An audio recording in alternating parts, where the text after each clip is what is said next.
I wanted to make a video response to this topic because it asked a question that I think is important. But first and foremost, the textbook that you are wondering about, I got it from Amazon. I'll try to put up any search words you can use so you can find it, maybe like an ISBN. I'll put something up for you. And in the future, any other homeschool videos involving what we're using for material, I will try to remember to put where I got it. But it's usually Amazon, but Dollar Tree I've had a lot of luck at, and I get things from thrift stores, used bookstores, and once in a while I buy used directly from an individual, but 9 out of 10 times it's Amazon. Now, they asked, do we just teach my son and soon daughter what we feel? And that's a yes and no question. And let's get into it. So first, I think K through third, and my opinion might change once my son enters third grade. He's currently in second grade. The need for a curriculum hardcore just isn't necessary, in my most humble opinion. And if you say a curriculum is necessary, or I, as the parent, need to use a curriculum, fantastic. What's fantastic about homeschooling is you're doing what works best for you and your child. So what I'm saying is what's working best for us and is my own opinion. So I'm in Florida, so I look at the state of Florida standards for the particular grade level, and I look at it and go, okay, let's touch upon this stuff in this school year. And we homeschool year round. And so we have plenty of time to touch upon what we need to. Now, that's also to say sometimes I look at what is supposed to be touched upon and I know my son isn't ready. And that's okay. Because there's no point in thrusting upon your child what they are not ready for.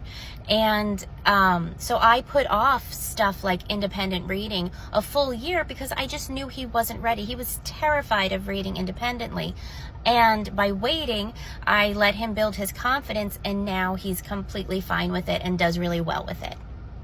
There's also just some things I don't believe the state has their best interest in mind and are being realistic with what a certain age group can handle. Again, that's my opinion. That's not to say that there are kids who can and can excel even further than what is deemed appropriate for them, but less is more.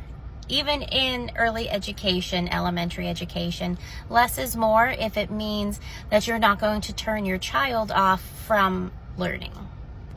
Now, how we accomplish what is supposed to be taught, I figure that out as we go.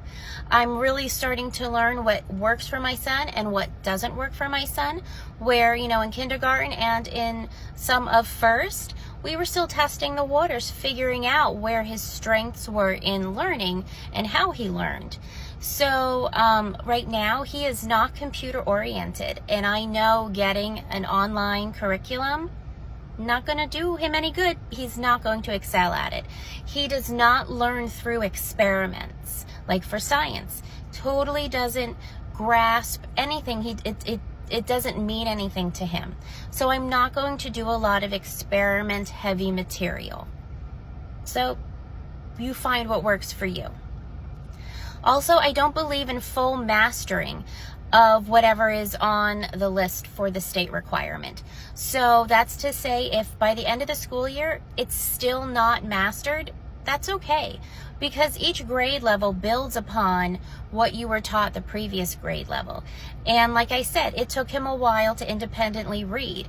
Would he be considered behind? Would he be a red flag in a school system? Maybe. But would he now? No. And that's because I followed his lead. And when we get evaluated by an individual, they realize that it doesn't have to be full mastery of the concept. It's just that it was introduced and it's touched upon and the child is familiar with it, but it doesn't mean completely has it down pat. I feel like I'm rambling because I really wanted to make this video And then I realized I wasn't fully ready to make this video, but I wanted to get it out there, especially because we're coming into the end of the school year, and people who are homeschooling might spend the summer thinking about what they want their new curriculums to be and how they want to approach the new school year. So I really just wanted to get this video out, for better or for worse. Now, also, the sun is shifting, so bear with me. When my son, we were at a used bookstore, and my son was like, I see a book about the Titanic. And I was like, yeah, and history scares him. That's going to be a completely different homeschool topic I do want to talk about. But he said, I want to learn about the Titanic. Is the Titanic on the second grade curriculum here? No. But he wants to learn about it, so I got that book. And when we are done with our current social studies history reading book, we are learning about the U.S. Constitution. We're going to read about the Titanic. Does it correlate to anything we are doing right now? Nope. Will it correlate with anything to come? Probably not. But I'm not going to miss out on an opportunity like this, where he's expressing interest and he wants to learn about something. I hope that makes sense. But if you want to follow point by point what is required in your state, then do it. And nobody should stop you. That's the beauty of homeschooling. You are teaching your child as you see fit, and as long as they are progressing, and as long as they are not vastly behind, then you do you. I hope that makes sense. And if anybody has any questions or wants me to talk more about this, please let me know.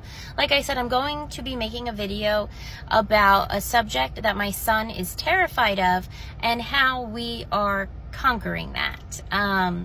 So yeah. Thanks for asking. I haven't done a lot of homeschool videos, and I've wanted to, and this pushed me to make one. So I hope you're doing well, and I will talk to you later.